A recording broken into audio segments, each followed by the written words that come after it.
این ویدیو برای همکارای عزیز خودم هستش، دوستانی که تازه وارد موضوع طراحی سایت شدن و یک سوال مشترک هست که اکثر این دوستان دارن از من سوال میکنن، اینه که چجوری پروژه بگیریم.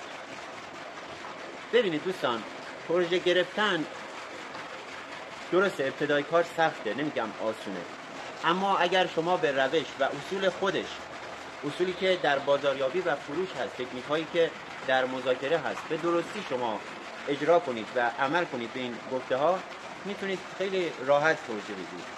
یعنی سختی کار همون یاد گرفتن اون توانایی ها هست، یاد گرفتن اون دانش ها هست که چجوری بتونید مشتری رو پرزنت کنید، چجوری بتونید متقاعدش کنید و از همه مهمتر چجوری بتونید کاری کنید، جوری رفتار کنید، جوری پروژه رو انجام بدید که اون مشتری برای شما مشتری بیاره.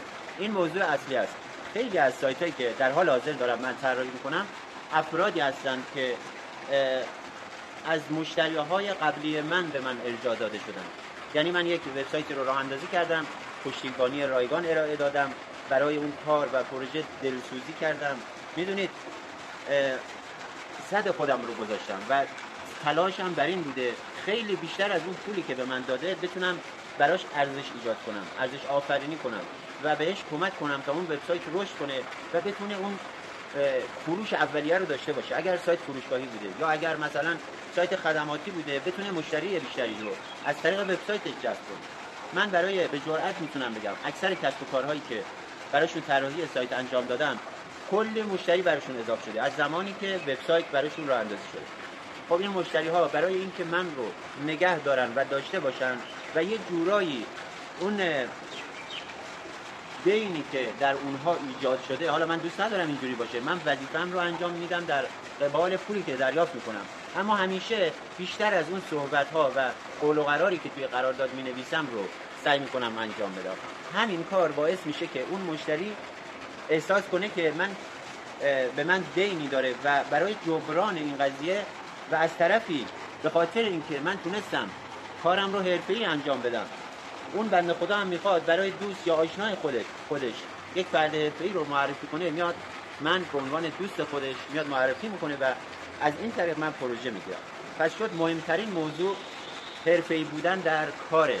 یعنی چی؟ یعنی شما پروژه‌ای که میگیرید باید به نحو احسن انجام بدید، باید خدمات پشتیبانی فنی و رایگان ارائه بدید، باید اون وبسایت رو به مرحله‌ای برسونید که مشتری برای اون اضافه بشه.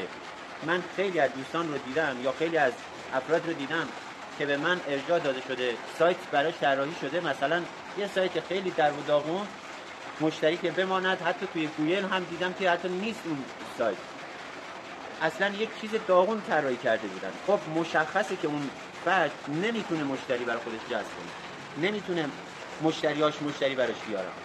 اولین قدم اینه که با صداقت کامل، اگر بلد نیستی بری طراحی سایت رو خوب یاد بگیری. یعنی تا مرحله‌ای که یک وبسایت به فروش برسه، خودت رو باید مصمم کنی، مجبور کنی شده شبا تا 3 و 4 صبح بیدار بمونی برای اون وبسایت کار کنی تا نتیجه بده بهش.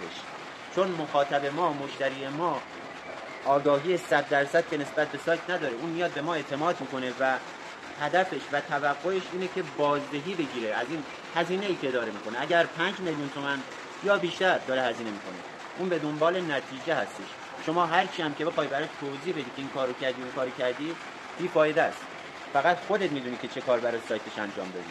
پس باید سعی کنی سایتش رو به بهترین نحو ممکن طراحی کنی تا برات مشتری بفرسته.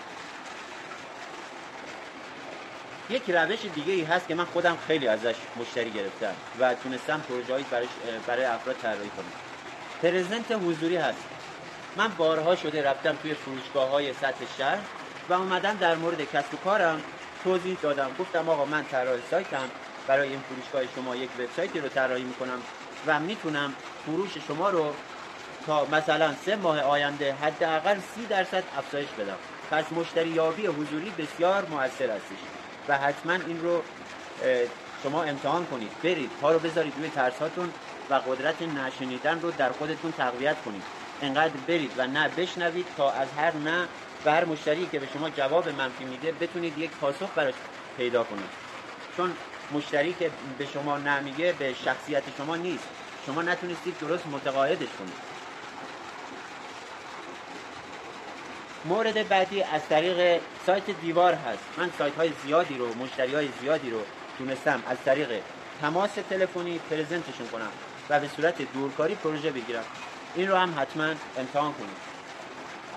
سایت های مثل پونیشا و کارلنسر هم هست که من توی اونها عضو هستم ولی پروژه‌ای نگرفتم.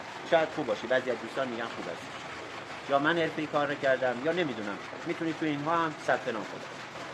و مهمتر از همه یک وبسایت شخصی برای خودتون راه اندازی کنید به عنوان یک نمونه کار و مشتریایی که براشون سایت طراحی کردین رو به عنوان نمونه کار و رضایت مشتری بیان توی پورتفولیوی سایتتون قرار بدید.